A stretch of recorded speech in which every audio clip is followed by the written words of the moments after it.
اللہ نے یہ توفیق بخشی ہے کہ اس کی عبادت جس طرح رمضان المبارک میں کی جا رہی تھی دوبارہ مسجدوں میں حاضر ہونے کی سعادت بخشی ہے۔ ہونا بھی یہی چاہیے کہ ہم لوگ رمضانی نمازی نہ بنے، رمضانی عبادت گزار نہ بنے، بلکہ ربانی عبادت گزار۔ رب تبارک و تعالی رمضان میں بھی ہے، رمضان کے بعد بھی۔ اور سب سے بڑی بات یہ ہے کہ ہمارے اندر جب تک یہ اخلاص نہیں آئے گا وہ طاقت و قوت بھی نہیں آئے گی۔ آج جس چیز کی ہمیں سب سے زیادہ ضرورت ہے وہ ہے اخلاص۔ ہماری عبادتوں میں ہماری ہر نیکی کے اندر اس کا ہونا بہت ضروری ہے۔ وَمَا أُمِرُوا إِلَّا لِيَعْبُدُوا اللَّهَ مُخْلِصِينَ لَهُ الدِّينَ۔ اللہ فرماتا ہے لوگوں کو حکم نہیں دیا گیا مگر یہ کہ وہ اللہ کی عبادت کریں تو خالص اسی کے لیے، خالص اس کے لیے کہ کسی اور کو شریک نہ کریں۔ حتیٰ کہ اگر آپ نماز پڑھ رہے ہیں اور آپ کو دل میں یہ احساس ہونے لگے کہ اتنے لوگ مجھے دیکھ رہے ہیں تو میں سیدھا ہو جاؤں نماز پڑھنے کے، تو اگر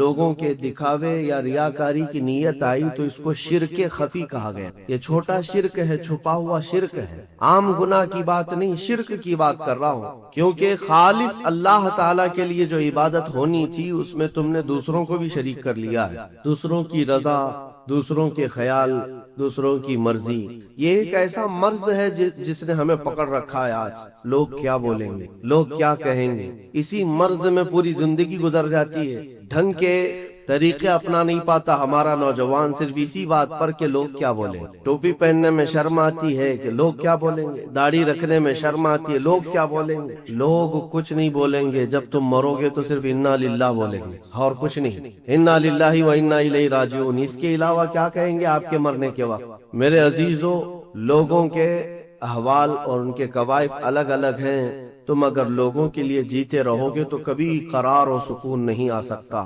اسی لیے صحابہ اکرام رضوان اللہ تعالی علیہم اجمعین علل اعلان یہ کہتے تھے۔ حضرت خبیب ابن عدی جب پھانسی پر چڑھائے گئے، سولی دی جا رہی تھی اور انہیں مکہ والے پتھر مار رہے تھے، تب انہوں نے اعلاناً یہ کہا تھا کہ مجھے اس بات کی پرواہ نہیں کہ لوگ مجھے کیا کیا گالیاں دے رہے ہیں، مجھے اس بات کی پرواہ نہیں کہ تم میرے ہاتھ کاٹ رہے ہو، ناک کاٹ رہے ہو، کان کاٹ رہے ہو اور گلا کاٹنے والے ہو، مجھے اس بات کی پرواہ نہیں، لیکن مجھے اس بات پر فخر ہے کہ میں مر رہا ہوں تو اللہ کی رضا میں مر رہا ہوں۔ میں اگر دنیا سے جا رہا ہوں تو حالت اسلام میں جا رہا ہوں، اس بات کا مجھے فخر ہے۔ عزیزان گرامی اوقات، اسی بات کی آج ضرورت ہے کہ آپ کیا پہن رہے ہیں، کیا کھا رہے ہیں، کس طرح چل رہے ہیں، کس طرح بیٹھ رہے ہیں، یہ لوگوں کے لیے نہیں ہے۔ ہماری زندگی کے طور طریقے جو کچھ بھی ہونے چاہیے وہ اللہ اور اس کے رسول کے لیے۔ ایک حدیث میں آپ کو بتاتا ہوں جس کا آخری والا حصہ گفتگو کا اصل مقصد ہے۔ ایک بار رسول پاک صلی اللہ تعالی علیہ وسلم مجلس میں بیٹھے ہیں صحابہ کے، ایک اجنبی شخص آیا، مجلس میں آیا، آ کر کے سیدھے حضور پاک صلی اللہ علیہ وسلم کے قریب بیٹھ گیا، اتنا قریب کہ اپنے گھٹنے حضور کے گھٹنے سے لگا لیا، قریب سے قریب ہو کر بیٹھا۔ صحابہ کرام اور بھی مجلس میں تھے، سب دیکھ رہے تھے، اور وہ اجنبی جو شخص آیا تھا اس کو کوئی بھی پہچانتا نہیں تھا۔ اس نے آتے ہی سوالات کرنا شروع کیا۔ سب سے پہلے اس نے پوچھا مل ایمان، ایمان کسے کہتے ہیں؟ رسول پاک صلی اللہ تعالی علیہ وسلم نے جواب دیا، اس بات کا اقرار کرو کہ اللہ تبارک و تعالیٰ کے سوا کوئی معبود نہیں، محمد صلی اللہ تعالی علیہ وسلم اللہ کے رسول ہیں، فرشتوں پر اور اللہ کی کتابوں پر، رسولوں پر، تقدیر پر، قیامت کے دن پر اور مرنے کے بعد دوبارہ زندہ ہونے پر یقین رکھنا۔ اس اجنبی شخص نے پوچھا مل اسلام، پھر اسلام کیا ہے؟ حضور پاک صلی اللہ علیہ وسلم نے اس کا بھی جواب دیا، اللہ کی وحدانیت اور محمد صلی اللہ علیہ وسلم کی رسالت کا اقرار کرنا، نماز پڑھنا، روزے رکھنا رمضان کے، زکوٰۃ دینا مالک نصاب کو، اور حج کرنا صاحب استطاعت، یہ اسلام ہے۔ دو سوالات ہو گئے۔ تیسری مرتبہ اس نے سوال کیا مل احسان، احسان کیا چیز ہے؟ احسان نیکی کو کہتے ہیں۔ احسان یہی پورا تصوف ہے جس کو لے کر آج صوفیہ اکرام چلتے ہیں۔ اس نے پوچھا احسان کسے کہتے ہیں؟ اب جواب میں میرے آقا صلی اللہ علیہ وسلم نے دو جملے ارشاد فرمائے، وہ ہماری پوری زندگی کو گھیرے ہوئے ہیں۔ کیا فرماتے ہیں؟ ان تعبد اللہ کأنک تراہ وإن لم تکن تراہ فإنہ یراک۔ رسول پاک صلی اللہ علیہ وسلم فرماتے ہیں احسان کا مطلب یہ ہے کہ تم اللہ کی عبادت ایسے کرو جیسے تم اسے دیکھ رہے ہو. عبادت نماز کی بات نہیں، عبادت میں سب چیزیں آ جاتی ہیں. روزہ بھی عبادت ہے، زکوٰۃ بھی عبادت ہے، حج بھی عبادت ہے، خیرات بھی عبادت ہے، نماز بھی اس کا ایک حصہ ہے. اور رسول پاک نے فرمایا ساری عبادت ایسے کرو جیسے تم اللہ کو دیکھ رہے ہو، اور اگر تمہاری یہ کیفیت نہیں آ پاتی تو ایسی عبادت کرو کہ اللہ تمہیں دیکھ رہا. یہ خیال تو آ جائے کہ اللہ تمہیں دیکھ رہا ہے. اب وہ شخص جو سوالات کر رہا تھا اس نے ساری چیزوں کو کہا صدقت، ہاں آپ بالکل سچ کہہ رہے ہیں. حضرت عمر فاروق فرماتے ہیں یہ کون اجنبی ہے، خود سوال بھی کرتا ہے اور خود تصدیق بھی کرتا ہے. جواب ملنے کے بعد کہتا ہاں بالکل آپ نے صحیح کہا. اخیر میں اس نے کہا متی الساعۃ یا رسول اللہ صلی اللہ علیہ وسلم، قیامت کب آئے گی؟ اس کے جواب میں رسول کریم صلی اللہ تعالی علیہ وسلم نے مخفی انداز میں ارشاد فرمایا جتنا پوچھنے والے کو معلوم ہے اتنا ہی پوچھے جانے والے کو. ہاں یہ اور بات ہے کہ میں اس کی علامتیں تمہیں بتا دیتا ہوں. پھر فرمایا جب تم دیکھو گے کہ عورت اپنا سردار جننے لگ جائے، مطلب یہ ہے کہ ماں باپ پر لو بچے حکومت کرنے لگ جائیں، اور ننگے پیر چلنے والے نیچ ذات کے لوگ بڑی بڑی بلڈنگوں میں فخر کرنے لگ جائیں، بڑی بڑی عمارتوں پر فخر کرنے لگ جائیں، حکومتیں اور کرسیاں ان کے ہاتھوں میں آ جائیں. اور پھر جب تم دیکھو کہ گانے باجے کی کثرت ہو جائے، یہ دوسری احادیث کا مفہوم بھی اس میں آپ کے ساتھ رکھ رہا ہوں، زنا عام ہو جائے، تب تم انتظار کرو کہ قیامت بہت قریب آ چکی. میرے عزیزو، حضرت عمر فاروق رضی اللہ تعالیٰ عنہ فرماتے ہم سب سن رہے تھے اور وہ اجنبی آیا اور سوالات کیا اور چلا گیا. حضرت عمر کہتے ہیں میں فوراً مجلس سے اٹھ کر باہر گیا کہ اس کو پکڑ کر کے پوچھوں کہ اتنے اہم سوالات کہاں سے لایا تھا. لیکن رسول پاک صلی اللہ علیہ وسلم نے مجھے بلایا، ادھر آؤ عمر. وہ کوئی مسافر نہیں تھا، وہ جبرائیل امین تھے جو تمہارا دین سکھانے آئے. اتاکم جبرائیل یعلمکم دینکم، وہ تمہارا دین سکھانے تمہیں آئے تھے. بہرحال یہ حدیث جبرائیل اس کو کہتے ہیں. اس میں جو لفظ آیا ہے کہ تم اللہ کی عبادت ایسے کرو جیسے تم اسے دیکھ رہے ہو، یہ ہماری پوری زندگی کا حصہ ہونا چاہیے، پوری زندگی کا حصہ. اسی لیے میرے آقا صلی اللہ تعالی علیہ وسلم سے سوال کیا گیا تھا. صحابہ نے پوچھا دنیا کی طاقتور چیزوں میں بڑی طاقت والی چیز کون سی ہے؟ ترتیب وار حضور اکرم صلی اللہ تعالی علیہ وسلم نے ارشاد فرمایا لوہا ہے. لوہا بہت مضبوط چیز ہے. صحابی نے پوچھا کیا اس سے بھی زیادہ طاقتور کوئی چیز ہے؟ کہا ہاں اس سے بھی زیادہ اگر طاقت آگ میں ہے، کیونکہ آگ لوہے کو پگھلا دیتی. پوچھنے والے نے کہا کیا آگ سے بھی زیادہ طاقت کسی میں ہے؟ حضور نے فرمایا ہاں پانی میں ہے، پانی آگ کو بھی بجھا دیتا ہے. پانی کی طاقت بہت زیادہ ہے، سونامی پانی ہی سے تو آتا ہے. اور اس کے بعد پھر پوچھنے والے نے کہا کیا پانی سے بھی زیادہ طاقت کسی کی ہے؟ آپ صلی اللہ علیہ وسلم نے فرمایا ہاں دنیا میں سب سے زیادہ طاقت ہوا کے اندر ہے. وہ پانی ہو کہ لوہا ہو کہ آگ، وہ سب کو ہوا اڑا لے جاتی. اور ہوائیں جب جوش میں آئیں یا جلال میں آئیں تو بڑے بڑے پہاڑ بھی کھسک سکتے ہیں. ہواؤں کی طاقت کا اندازہ تم نہیں لگا سکتے. گھروں کی چھتیں اکھاڑ لیں گی اور لوگوں کو تہس نہس کر دیں گی. ہوائیں اگر جلال میں آئیں تو پھر پوچھنے والے نے پوچھا کیا اس سے بھی زیادہ طاقت کسی کے اندر ہے؟ حضور پاک صلی اللہ علیہ وسلم نے فرمایا ہاں ایک چیز میں ہے اور اس سے زیادہ پھر کسی کی چیز میں نہیں. پوچھا وہ کیا ہے؟ میرے آقا صلی اللہ علیہ وسلم فرماتے ہیں اس ہاتھ میں ہوا سے زیادہ طاقت ہے جو اللہ کی راہ میں عطا کیا تو دوسرے ہاتھ کو خبر نہ ہو. یہ اخلاص والا ہاتھ، اخلاص والا ہاتھ کہ اسے خود خبر نہ ہوئی ہو کہ اس نے اللہ کی راہ میں دیا ہے تو کتنا دیا، کیسے دیا. میرے عزیزو یہ اس کو اخلاص کہتے ہیں. یہ خالص اللہ کے لیے دیا، خالص اللہ کے لیے دیا، اس کی طاقت بہت زیادہ ہے.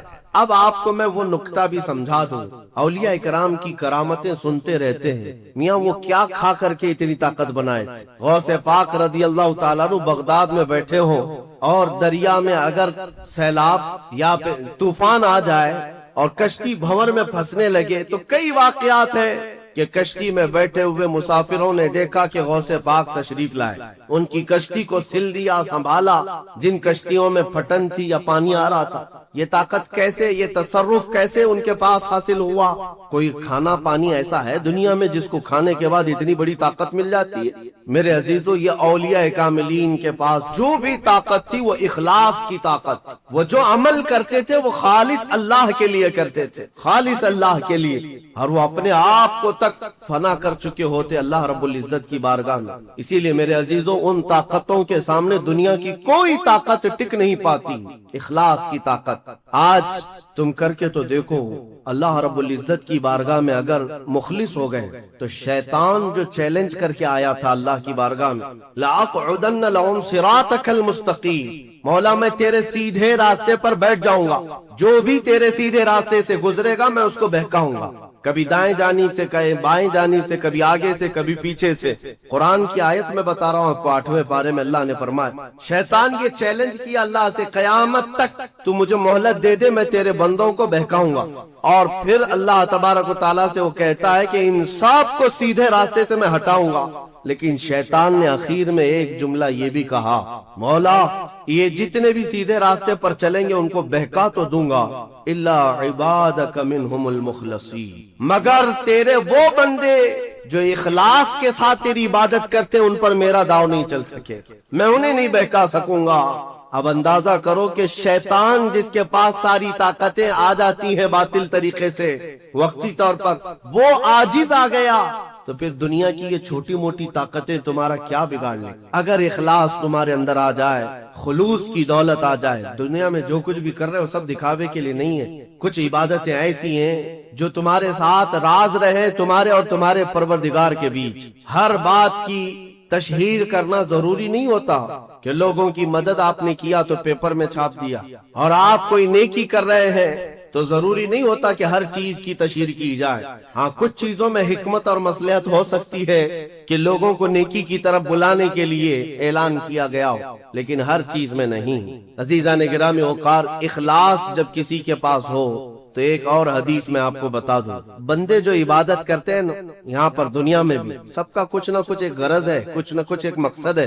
آپ نماز کے لیے آئے ہیں یا نیکیاں کر رہے ہیں یا گناہوں سے بچ رہے ہیں تو کوئی تو غرض ہوگی، دو میں سے ایک چیز ہوگی، جہنم کا خوف ہوگا، اللہ کے عذابات سے ڈر لگتا ہوگا، اس لیے نماز پڑھ لیتے، پوری اپنی صحیح کر لیتے، یا تو پھر جنت کی نعمتوں کا شوق ہوگا کہ جنت میں جانا ہے، صحابہ تابعین اولیاء کاملین کے پڑوس میں رہنا ہے، یا تو شوق ہے یا تو ڈر ہے، اور یہ دونوں چیزیں بندے کو عبادت کرواتی ہیں۔ قیامت کے دن کے متعلق حدیث میں ملتا ہے، جب بخشے گئے ہوئے لوگ جن کو جنت بھیجا جا رہا ہے، جنتیوں کی بات کر رہا ہوں عام کی نہیں، تو اس میں 3 کیٹیگری ہوں گی۔ ایک جماعت ہوگی جن سے اللہ تعالیٰ فرمائے گا کہ اے بندو تمہارے اوپر آج جنت کھول دی گئی، تم بخش دیے گئے ہو، تم عبادت کرتے تھے دنیا میں، بتاؤ کیوں کرتے تھے؟ وہ بندے کہیں گے کہ مولا تیری جہنم سے بڑا ڈر لگتا تھا، اس کے عذابات کا خوف تھا، اس لیے ہم عبادت کرتے تھے۔ رب تعالیٰ فرماتا ہے کہ جس چیز سے تم ڈرتے تھے میں نے آج بچا لیا، جاؤ میری جنت میں، ان کو جنت بھیج دیا جائے۔ دوسری ایک جماعت، ان سے رب تبارک و تعالیٰ پوچھے گا تم کیوں عبادت کرتے تھے؟ تم بھی جنت کے مستحق ہو گئے ہو، آج بخشے گئے ہو۔ وہ لوگ کہیں گے کہ مولا ہمیں تیری جنت کی نعمتیں سننے کے بعد اس قدر شوق تھا کہ ہم وہ نعمتیں حاصل کرنے کے لیے دن رات عبادت کیے، ذکر کیے، تسبیح پڑھے، اور آج کامیاب ہوئے۔ رب تعالیٰ فرماتا ہے میری جنت کی خواہش کرنا بھی نیکی ہے، جاؤ میں تمہیں جنت دیتا ہوں۔ وہ بھی جنت میں چلے گئے۔ تیسری جماعت تھی، ان سے پوچھا جائے گا تم کیوں عبادت کرتے تھے؟ تم بھی آج جنت کے مستحق ہو گئے۔ وہ کہیں گے کہ مولا ہمیں تیرے جہنم کے عذابات کی بھی پرواہ نہیں، اور نہ ہی تیری جنت کی نعمتوں کی خواہش، بلکہ ہم تو صرف اور صرف تیری رضا کے لیے کرتے، تو راضی ہو جا، ہم جنت اور دوزخ کے لیے نہیں۔ تو رب تبارک و تعالیٰ فرماتا ہے کہ یہ میرے مخلص بندے ہیں، خالص پیور اللہ کے لیے کرتے تھے۔ رب تعالیٰ فرماتا ہے جاؤ میں تم سے راضی ہو گیا، تم بھی جنت میں جانے کا حکم دے دیا جائے، لیکن فرمایا گیا وہ جماعت رک جائے گی، وہ کہیں گے نہیں ہم جنت میں نہیں جائیں گے۔ ایسا بھی کوئی ہے، وہ کہیں گے کہ مولا اگر ہم جنت میں جائیں گے تو اندر جو جنتی ہیں وہ ہمیں تانا ماریں گے، تم بھی جنت کے لیے کرتے تھے اور بولے کچھ اور ہو۔ بدلہ تو تم نے بھی لے لیا عبادتوں کا، ہمیں اپنی عبادتوں کا بدلہ نہیں چاہیے۔ رب تبارک و تعالیٰ فرماتا ہے میری رضا یہی ہے کہ تم جنت میں چلے جاؤ، میں تم سے راضی ہو گیا۔ وہ پھر رکے رہیں گے کہ مولا ہم نے جنت کے لیے نہیں تیری رضا کے لیے کیا ہے۔ پھر حکم ہوگا فرشتوں کو کہ ان کے ہاتھوں اور پیروں میں بیڑیاں باندھو اور کھینچ کے جنت میں لے جاؤ۔ وہ ایک جماعت ایسی ہے، یہ کون لوگ ہیں جو مخلصین ہیں، خالصتاً اللہ کے لیے عبادت کرتے تھے۔ عزیزان گرامی وقار، جو اللہ رب العزت کے لیے کرنے والے لوگ ہیں، اللہ تعالیٰ ان کو ہمیشہ ذلت اور رسوائی سے محفوظ رکھتا ہے۔ اخلاص، بنی اسرائیل میں ایک خاتون تھی اور اس کا بڑا گھرانہ تھا، اس کا باپ جو تھا وہ بڑا کنجوس اور بخیل آدمی، بڑے پیسے والا۔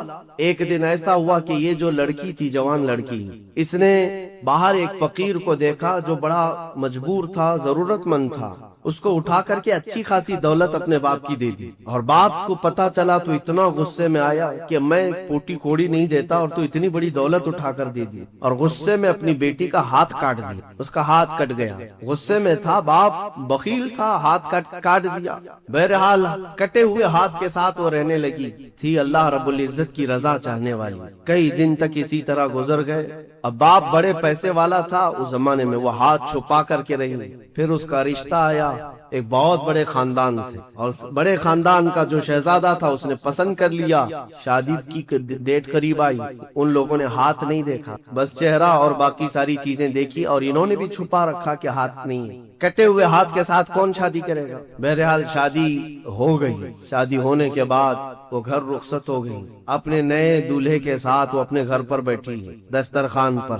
وہ بائیں ہاتھ سے کھایا کرتی تھی، ایک ہاتھ تو کٹا ہوا تھا، چھپا کر کے رکھتی تھی۔ دسترخوان پر جب بیٹھی، اس کا نیا دولہا ہے، اس کے گھر والے، کھانے کے وقت اب ہاتھ نکالنے کی باری آ گئی۔ وہ بائیں ہاتھ سے کھا رہی تھی تو اس کے شوہر نے کہا کہ کیا سیدھے ہاتھ سے نہیں کھا سکتی؟ سیدھے ہاتھ سے کیوں نہیں کھا سکتی؟ اب اس کے رشتے کے ٹوٹنے کا وقت آ گیا، اگر پتا چلے تو دھوکا کیا ہے، کٹے ہوئے ہاتھ کے ساتھ ہمارے ساتھ نکاح ہوا ہے۔ اس کے آنکھوں میں آنسو آئے، وہ ہاتھ اپنے کپڑے کے اندر ہی چھپائی رہی۔ اچانک اسے غیب سے ایک آواز آئی، اے میری بندی ہاتھ نکال۔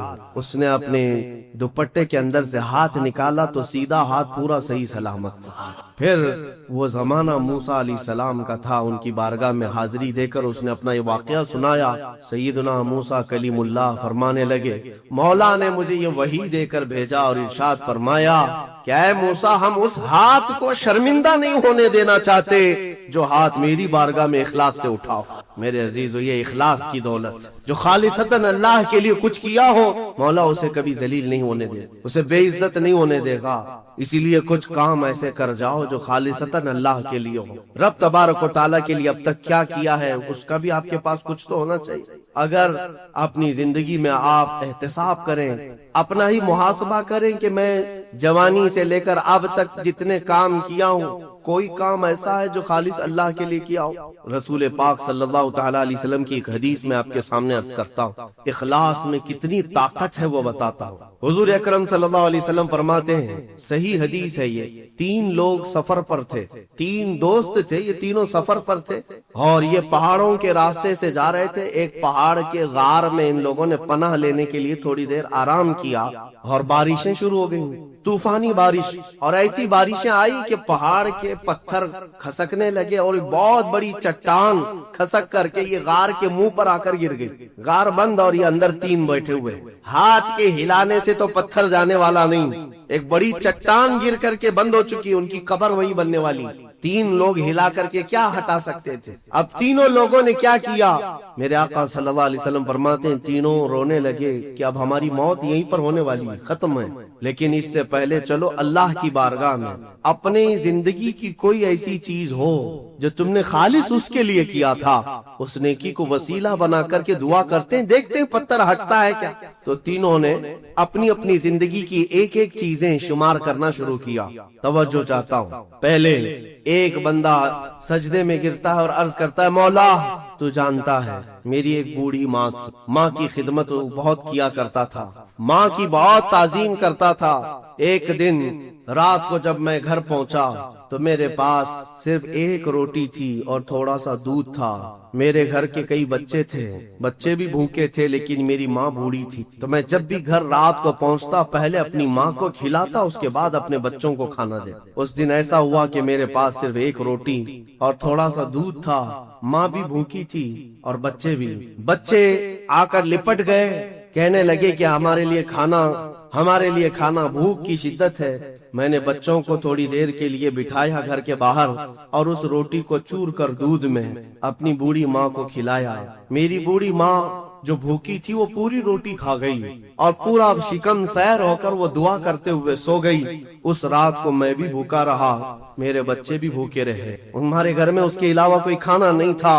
اے رب ذوالجلال، میں نے اپنی ماں کے ساتھ یہ جو حسن سلوک کیا خالص تجھے راضی کرنے کے لیے۔ مولا اگر یہ میری نیکی تجھے پسند ہے تو یہ چٹان کو ہٹا دے۔ وہ دعا کر رہا تھا، چٹان تھوڑی کھسک گئی، اپنے آپ کھسک گئی، لیکن اتنی نہیں کہ وہ نکل سکیں۔ دوسرا جو ساتھی تھا وہ سجدے میں گرا اور وہ دعا کرنے لگا۔ یہ پوری حدیث پاک موجود ہے جس کو میرے آقا نے بیان کی۔ میرے عزیزو، زندگی میں کوئی ایسی چیز ہو جو اللہ کے لیے کیا ہو، پھر دیکھنا زندگی کی مصیبتیں آئیں، اسی نیکی کو تم اللہ کی بارگاہ میں رکھ سکتے ہو۔ دوسرا سجدے میں گرتا اور کہتا ہے، مولا تو بہتر جانتا ہے، میں اپنی چچیری بہن کا عاشق ہو گیا تھا۔ اس کی چچیری بہن تھی، چاچا کی بیٹی، عاشق ہو گیا اور ہم دونوں میں معاشقہ چلنے لگا، ایک دوسرے سے محبت کرنے لگے۔ ایک دن ایسا آیا کہ ہمارے گھر والے اور اس کے گھر والے سب باہر چلے گئے، ہم دونوں تنہا رہ گئے اور ہم دونوں ایک کمرے کے اندر آئے۔ ہم دونوں نے گناہ کرنے کا ارادہ کر لیا۔ شادی تو نہیں ہوئی تھی، نکاح بھی نہیں ہوا تھا، دونوں کھڑے ہوئے، گناہ کرنے کا ارادہ ہی تھا کہ ہم دونوں کو اچانک خیال آیا میرا رب دیکھ رہا۔ ہم کپڑے اتارے اس کے سامنے جو ہمارے دلوں کے حالات بھی جانتا ہے، تو وہ میری چچیری بہن وہ بھی رونے لگی، میں بھی رونے لگا اور ہم ایک دوسرے کو ہاتھ نہیں لگائے۔ مولا اس زنا سے اور اس بدکاری سے اگر میں بچا تھا تو میرے رشتہ داروں سے ڈر کر نہیں، خالص تیری رضا کی، کہ مولا کریم کے اس سلطنت کو میں اپنے گناہوں سے پامال نہیں کروں گا۔ تو جب یہ وہ کہنے لگا اور عرض کیا، مولا اگر میں وہ رات گناہ سے بچاؤں، تیری بارگاہ میں میرا وہ بچنا پسند ہے، تو اس چٹان کو تو ہٹا دے۔ حدیث پاک میں چٹان اور کھسک گئی۔ تیسرا شخص تھا، وہ سجدے میں گرا اور کہنے لگا، اے رب ذوالجلال، تو بہتر جانتا ہے، میں ایک زمین اور جائیداد کا مالک تھا، میرے پاس کئی مزدور کام کیا کرتے تھے، اور ایک مرتبہ ایسا ہوا کہ میں مہینہ ختم ہوتے ہی سارے مزدوروں کو ان کی تنخواہ دے دیا کرتا۔ ایک مزدور ایسا ہے جو اپنی تنخواہ لیے بغیر چلا گیا، ایک مزدور تنخواہ لیے بغیر چلا گیا اور اس کی تنخواہ میں نے سنبھال کر رکھی اور اس سے ایک بکری خرید لیا۔ میاں لوگ تو کسی کی سیلری ہو دبا کر کے کھا جائیں گے، اور یہ حدیث پاک میں جس کے لیے کہا جا رہا ہے وہ بندہ کہتا ہے میں اس کی پوری تنخواہ سے ایک بکری خرید لیا، بکری کو پالنے لگا، وہ مزدور آیا نہیں، وہ مزدور چلا گیا، مہینوں چلا گیا، بکری کو میں پالتا رہا، بکری نے بچے دی، بچوں کے بچے ہوئے، بچوں کے بچے ہوئے۔ اے رب ذوالجلال، تو نے اتنی برکت دی کہ اس ایک بکری سے ایک پورا میدان، کئی ہزار بکریاں بھر گئی، کئی ہزار بکریاں کئی سالوں کے اندر۔ وہ ان بکریوں میں نہ کسی کو بیچتا تھا نہ کسی کو ذبح کرتا تھا، سب بکریاں رکھا۔ کئی سالوں کے بعد اچانک وہ مزدور واپس آئے اور اس نے آ کر مجھ سے کہا کہ مالک میں آپ کے ہاں خدمت کرتا تھا، آپ کو یاد ہے کچھ سالوں پہلے میں نے اپنی تنخواہ چھوڑ دی تھی، ایک مہینے کی تنخواہ نہیں لیا تھا؟ تو میں نے اس سے کہا کہ ہاں مجھے اچھی طرح سے یاد ہے، اور اس کا ہاتھ پکڑ کر کے ان بکریوں کے ریوڑ کے پاس لے گیا اور کہا یہ تیری تنخواہ ہے، یہ پوری تیری تنخواہ ہے۔ اس نے کہا میرے ساتھ کیا مذاق کر رہے ہو مالک، میری تنخواہ اتنی ہے کہ اس زمانے میں ایک بکری بھی نہیں آ سکتی۔ اس نے کہا ہاں بالکل تو صحیح کہہ رہا ہے، لیکن اس زمانے میں ایک بکری خرید لی میں نے، اور اسی بکری سے اللہ نے اتنی برکت دی، اس میں میرا ایک بھی حصہ نہیں، تیری ان بکریوں کا دودھ تک میں نے نہیں پیا، صرف اور صرف تیرے انتظار میں، اور یہ ساری بکریاں تو لے جا۔ اور وہ مزدور خوشی خوشی اپنے پورے ریوڑ کو، آج کے زمانے کے وہ کئی لاکھوں کی بکریاں ہوں گی، وہ مزدور لے گیا اب یہ بندہ کہتا ہے اے رب ذوالجلال میں نے یہ امانت اگر سنبھالی تھی تو خالص تیری رضا کے، مولا صرف تجھے راضی کرنے کے لیے، ورنہ پیسے کھا جاتا تو کون کیا کر لیتا، وہ مزدور کون سا وصول کر لیتا، کہتا نہیں مجھے یاد نہیں، اب میں پہچانتا بھی نہیں مولا میں نے تیری رضا کے لیے کام کیا، اگر تجھے یہ پسند ہے تو یہ چٹان ہٹا دے۔ حدیث پاک میں ہے اس نے جیسی یہ دعا کیا پوری چٹان ہٹ گئی، پوری چٹان کھسک کر ختم ہو گئی، ان کا راستہ صاف ہوا، پتہ یہ چلا۔ حدیث پاک کا یہ مفہوم ہے میرے عزیزوں۔ میں اب آپ کے سامنے عرض کرتا ہوں ایسی بڑی بڑی چٹانیں آج بھی ہم پر گر رہی ہیں، مصیبتوں کی چٹانیں، ظلم کی چٹانیں، لوگوں کے تان و تشنیع اور لوگوں کی گالی گلوچ کی چٹانیں، ان چٹانوں کو کھسکانے کے لیے تمہارے پاس اخلاص والی کوئی نیکی موجود ہے؟ رب تبارک و تعالیٰ کی بارگاہ میں کبھی یوں عرض کرتے کہ مولا میں نے خالصتاً ایک رات تیرے لیے کھڑے ہو کر پکارا تھا جب سب لوگ سو رہے تھے، میں صرف تجھے راضی کرنے کے لیے عبادت کیا، مولا اگر تو راضی ہے تو ان فلسطین کے بچوں پر رحم کر۔ ہمارے پاس ایسی کوئی چیز ہے جو ہم عرض کر سکیں؟ آج دعائیں کہاں نہیں ہو رہی ہیں، دعائیں سب جگہ ہو رہی ہیں، اجتماعی دعائیں ہو رہی ہیں، ہر خطبے میں، ہر نماز میں، ہر جگہ دعائیں ہوتی ہیں، لیکن میرے عزیزو شاید وہ اخلاص سے خالی ہو گئے۔ ایک بات یاد رکھنا، حرام لقمے پیٹ میں پڑے ہوں، حرام کمائی گھر میں پڑی ہو تو حدیث پاک میں اس کی کوئی دعا آسمان تک نہیں جاتی، کوئی دعا آسمان تک نہیں جاتی۔ اور ان تمام چیزوں کی طرف کبھی خیال بھی نہ کرنا اور پھر یہ کہنا کہ ہماری دعائیں کیوں نہیں قبول ہوتی، اخلاص نہیں ہوتا، یا تو پھر دعا تو کرتے ہیں، کمائی بھی صاف ہے، حلال ہے، لیکن دعا کرنے کے وقت ایسا لگتا ہے جیسے کوئی ڈیوٹی ادا کر رہے ہیں، جلدی سے بھاگنا ہے۔ ہم تو دیکھتے ہیں نا نماز میں ہاتھ اٹھانے میں بھی لوگوں کو شرمندگی ہونے لگتی ہے، کچھ تو مرے ہوئے ہاتھوں کے ساتھ دعا کر رہے ہیں، کچھ انگوٹھے پھوڑ رہے ہیں دعا میں۔ تم رب تعالیٰ کی بارگاہ میں مانگ رہے ہو، اخلاص اگر ہوتا تو تمہیں اپنے کی خبر نہیں ہوتی۔ اخلاص، دعا بھی تو رسمی طور پر مانگ رہے ہیں، امام اپنی دعا کر رہا ہے، مقتدی اپنے انگوٹھے پھوڑ رہے ہیں، یہی تو چل رہا ہے، کچھ انگلیوں میں کھیل رہے ہیں، کچھ اپنے ہاتھوں کو نیچے لٹکائے ہوئے ہیں۔ میرے آقا صلی اللہ تعالی علیہ وسلم جب دعا کرتے ہیں، صحابہ کہتے ہیں کبھی کبھار حضور روتے ہوئے اتنی بلند ہاتھ اٹھا لیتے کہ حضور کے بغلوں کی سفیدی نظر آتی۔ خانہ کعبہ کے پاس حرم پاک میں کبھی حضور دعا کرتے ہیں۔ میرے عزیزو دعا ایک طرح سے بھیک مانگنا ہے، اور وہ بھی پروردگار عالم کی بارگاہ میں، اور تمہارے انداز دیکھے جاتے ہیں، تمہارا اخلاص بھی دیکھا جاتا ہے، مانگنے میں ہی تم سیریس نہیں ہو، صرف رٹی رٹائی ہوئی چیزیں بولے جا رہے ہو، یعنی کسی نے یاد کرا دیا بس وہی بولے جاؤ۔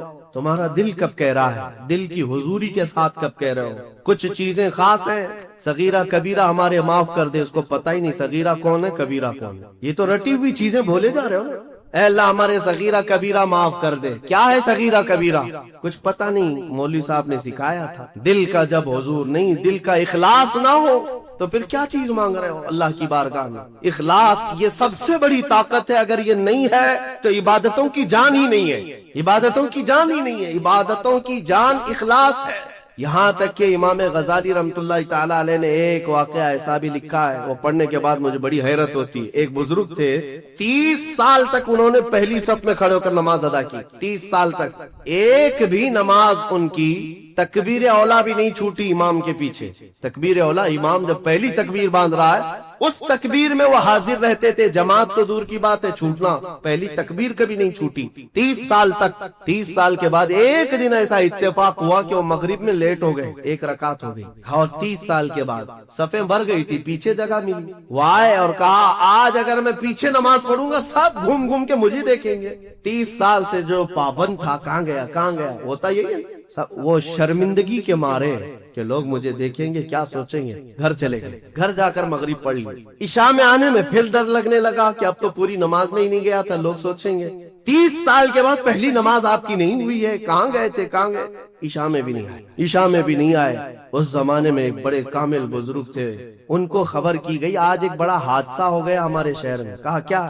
کہا فلاں بزرگ جو 30 سال سے مسجد میں تکبیر اولا کی بھی پابندی کرتے تھے آج وہ غائب ہے۔ تو اس بزرگ نے فرمایا چلو ہم ملتے ہیں۔ ہیں، جا کر کے ملے کہ کیا ہے، طبیعت خراب ہو گئی، علیل ہو گئی، کیا ہوا؟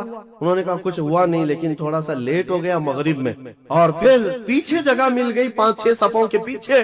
میں نے یہ سوچا کہ لوگ بعد میں کیا کہیں گے، لوگ کیا کہیں گے کہ اتنے سالوں کی پابندی کے بعد آج تمہاری پہلی صف بھی نہیں ہوئی، پہلی تکبیر بھی نہیں ہوئی۔ اس بزرگ نے کہا کس سے؟ 30 سال کی پابندی کرنے والے سے۔ کہا میاں جاؤ پچھلے 30 سال کی پوری نمازیں قضا کر لو، واپس دوبارہ پڑھ لو، اعادہ کرو، اس لیے کہ 30 سال جو تو نے پابندی کی نمازوں کی، وہ تو یہی سوچ کر کے کہ لوگ کیا کہیں گے۔ آج تیرے دل میں یہ جو خیال آیا کہ لوگ کیا کہیں گے مغرب کے پیچھے ہو جانے سے، اس کا مطلب ہے کہ 30 سالوں تک جو تو نے پابندی کی یہ لوگوں کے لیے کیا، اللہ کے لیے۔ جاؤ واپس لوٹاؤ 30 سال کی نماز سے۔ رونگٹے کھڑے ہو جاتے ہیں جب میں یہ پڑھا۔ واقعی میرے عزیزوں، اس بات کا خیال بھی نہیں آنا چاہیے ہمیں عبادتوں میں کہ لوگ ہمیں کیا کہیں۔ اللہ رب العزت کا ذکر ایسے کرو کہ مدہوش ہو جاؤ، صرف میرا مولا مجھے دیکھ رہا ہے، دنیا کیا کہہ رہی، اس سے ہمیں کیا غرض ہے۔ آج یہی بیماری نے بہت ساری عبادتوں میں ہمارے خلل ڈال رکھا ہے، خلل ڈال رکھا ہے۔ تمہارے سنتوں سے دور ہونے کا ایک بڑا سبب بھی یہی ہے کہ لوگ کیا کہیں گے۔ یہ کبھی نہیں سوچتے کہ قبر میں جاؤں گا تو مصطفیٰ کیا کہیں گے، میرے آقا صلی اللہ تعالیٰ علیہ وسلم دیکھیں گے تو کیا کہیں گے، یہ کیوں خیال نہیں آتا۔ اگر اسی حالت میں دنیا سے چلا گیا، جیسے آج آوارہ گردی میں ہوں، نشہ میں ہے، سنتوں سے دور ہے، اٹھا کر جب مجھے قبرستان لے جایا جائے گا، میرے آقا اگر دیکھیں، میرے آقا کیا کہیں۔ عزیزان گرامی وقار، بعض بزرگوں نے فرمایا ہے کہ کچھ لوگوں سے اگر حضور ناراض ہوتے ہیں تو یہ تک پوچھتے ہیں کیا تو میرا غلام ہے؟ اگر وہ کہتا ہے یا رسول اللہ آپ کے سوا کس کا غلام ہوں، تو پوچھا جائے گا کہ تیرے پاس علامت کیا ہے غلامی، دلیل کیا ہے۔ اس کو بھی شیخ عبدالحق محدث دہلوی رحمۃ اللہ علیہ نے ایک واقعے سے نقل کیا ہے۔ اس لیے میرے عزیزو، اعلیٰ حضرت نے جو فرمایا، آج لے ان کی پناہ، آج مدد مانگو ان سے، کل نہ مانیں گے، قیامت میں اگر مان گیا۔ اپنی عبادتوں میں اخلاص عطا کرو۔ آج کے زمانے میں سب سے زیادہ ضروری بھی یہ چیز ہے کہ میں یہ نہیں چاہتا کہ یہاں پر سارے لاکھوں مسلمانوں کو سڑک پر اتاروں، نہیں، اگر اخلاص والا ایک بندہ ہو تو پوری زمین کو زیر و زبر کر ڈالے۔ انقلاب ایک سے آتا ہے، ایک بھی کافی ہے اگر اخلاص والا ہو، ورنہ پھر کثرت سے کچھ ہونا نہیں۔ آج جس طرح کی آزمائشوں کے تم شکار ہو، ان میں بھی ضرورت اسی بات کی ہے کہ تمہارے اندر اخلاص آ، تمہیں کوئی ڈرا کر کے عبادت نہ کرائے۔ اور میں تو شروع سے کہتا بھی تھا، آج کئی جگہوں پر بچوں کی بھی تربیت کے لیے، مدرسوں میں بھی، شاید آج سے 10 سال پہلے ہی حافظ صاحب سے بھی جانتے ہوں، کیمرے لگائے جاتے ہیں کہ بچے کچھ غلط نہ کریں۔ ٹھیک ہے، نگرانی کے لیے جہاں تک ہے میں اس کا مخالف نہیں ہوں، لیکن ان کے دلوں میں اس بات کا اگر خوف ہے کہ استاد دیکھ رہے ہیں، مجھے جلدی نماز کے لیے جانا ہے، ایک نہ ایک دن تو کیمرہ بند ہوگا، کیمرے کے باہر بھی تو آئے گا، اس دن کیا کرے گا، اپنی اصلیت پر آ جائے گا۔ یہاں کوئی کیمرہ نہیں ہے، آزاد رہو، کھل کر کے رہو۔ مطلب یہ ہے کہ تم اس کو کیمرے کا عبادت گزار بنائے، اللہ کا نہیں۔ تربیت وہ ہونی چاہیے جو محبوب الہی نے فرمایا۔ ایک شخص آیا محبوب الہی سے پوچھنے لگا کہ حضور کبھی کبھار تو گناہ کرنے کی اجازت مل جانی چاہیے۔ آپ نے فرمایا کیوں نہیں، ملنا تو چاہیے۔ وہ خوش ہو گیا، کیا گناہ کرنے کی اجازت ملتی ہے؟ کہا بالکل ملے گی میری طرف سے۔ خوش ہو گیا، کہا کہ حضور بتائیے کیا ہے، کیسے کر سکتے ہیں؟ کبھی کوئی کبھار چھٹی تو ہونی چاہیے گناہ کرنے کے لیے، ہفتے میں ایک بار، مہینے میں ایک بار۔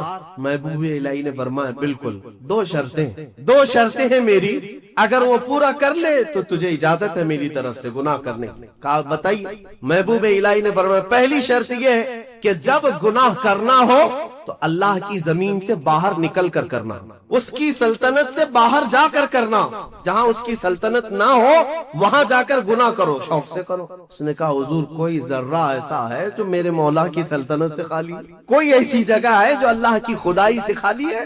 پھر اس کے بعد اس نے کہا یہ تو ممکن نہیں کہ اللہ کی زمین سے باہر جاؤں، اس کی سلطنت تو ان کہکشاؤں میں بھی ہے جہاں ہماری بھی پہنچ نہیں، اور اب تبارک و تعالیٰ ہی کی سلطنت میں ہے سب۔ پھر اس نے کہا دوسری شرط آپ کی؟ محبوب الہی نے فرمایا جب گناہ کرنے کا ارادہ ہو تو وقت دیکھ لینا، اس وقت گناہ کرنا جب تیرا رب سو رہا ہو۔ اس نے کہا حضور یہ کیسی شرط ہے؟ میرا مولا تو وہ ہے لا تأخذہ سنۃ ولا نوم، میرا رب وہ ہے جسے نہ اونگ آتی ہے نہ نیند آتی ہے، وہ پوری کائنات کے لیے حی اور قیوم ہے۔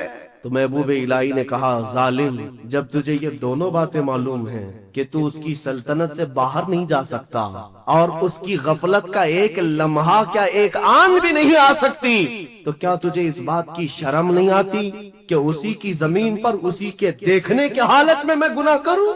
یہ کیسے ممکن ہے کہ تجھے تیری ماں دیکھ رہی ہو، تیرا باپ دیکھ رہا ہو اور تو اس وقت ننگا ہو رہا ہو؟ تو اپنے گھر میں اپنے ماں باپ کے سامنے ننگا نہیں ہوتا تو اس پروردگار عالم کی بارگاہ میں اس کی نافرمانی کے لیے کیسے گناہ کر لے گا؟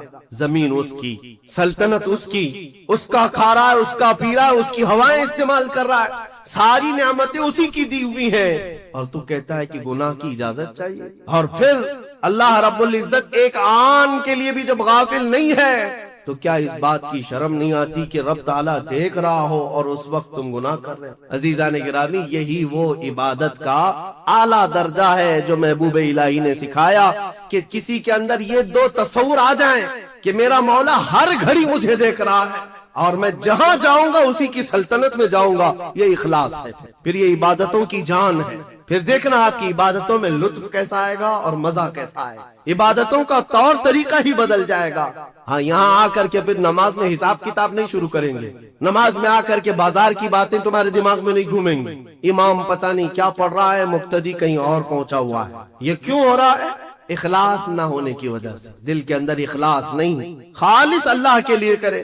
حضرت حاتم اصم بڑے بزرگ ہیں اور وہ نماز کے لیے کھڑے ہوتے تو ان کے بدن کے جو بال ہیں نا وہ اتنے کڑک ہوتے تھے کہ کپڑے سے باہر آ جاتے، رونگٹے ان کے جو کھڑے ہوتے کپڑوں سے باہر آتے، ان کا جسم پیلا پڑ جاتا تھا۔ جب اذان ہوتی تھی تو ان سے پوچھا گیا کہ آپ اتنا کیوں ڈرتے ہیں؟ کہتے ہیں دنیا والے بادشاہ اگر طلب کے لیے بلا لے تو ڈر ڈر کر کے جاتے ہیں کہ میرا کیا حساب ہونے والا، اور وہ شہنشاہ اعظم جب بلا رہا ہے تو میرا دل خوف سے لرز جاتا ہے کہ اب میرے ساتھ کیا ہونے والا۔ وہ میرے ایک لمحے سے بھی غافل نہیں، بادشاہوں کو ہیلے بہانے کر کے تم بچ تو سکتے ہو، اس کی بارگاہ میں کہاں بچو؟ اور پھر حاتم اصم سے پوچھا گیا آپ عبادت کیسے کرتے ہیں؟ وہ کہتے ہیں میں جب نماز کے لیے کھڑا ہوتا ہوں تو تصور میرا یہ ہوتا ہے کہ ادھر بھی دوزخ ہے ادھر بھی دوزخ ہے، دونوں طرف گڑھے ہیں اور سامنے جنت ہے، اللہ رب العزت کی رضا ہے اور پیچھے ملک الموت انتظار میں۔ اس تصور کے ساتھ میں نماز پڑھتا ہوں کہ اگر ہلوں گا تو ادھر جہنم کا گڑھا ہے، ادھر ہل گیا تو ادھر جہنم کا گڑھا ہے، مجھے بڑھنا ہے میرے مولا کی رضا کی طرف، اور ملک الموت اتنے قریب آ کر کھڑا ہے کہ گردن پہ ہاتھ رکھا ہے، اس لیے میں اپنی ہر نماز کا ہر سجدہ آخری سمجھتا ہوں، اس کے بعد شاید ملک الموت مجھے اٹھا لے۔ تو جب میں سجدے میں جاتا ہوں تو مولا کو منائے بغیر اٹھتا نہیں کہ مولا ہو سکتا ہے اس کے بعد پھر میرا سجدہ ہو یا نہ ہو، اسی سجدے میں تو مان جا مجھے مغفرت فرما دے۔ یہ نمازوں کا بھی طریقہ ہے، یہی اخلاص۔ اللہ کریم ان سب کی حفاظت فرمائے، ہمارے اس شہر میں امن و امان عطا فرمائے، ہم سب کو محبتوں اور الفتوں کے ساتھ زندگی عطا فرمائے، ظالموں کے شر سے مولا ہمیشہ ہماری حفاظت فرمائے۔ وآخر دعوانا ان الحمد للہ رب العالمین۔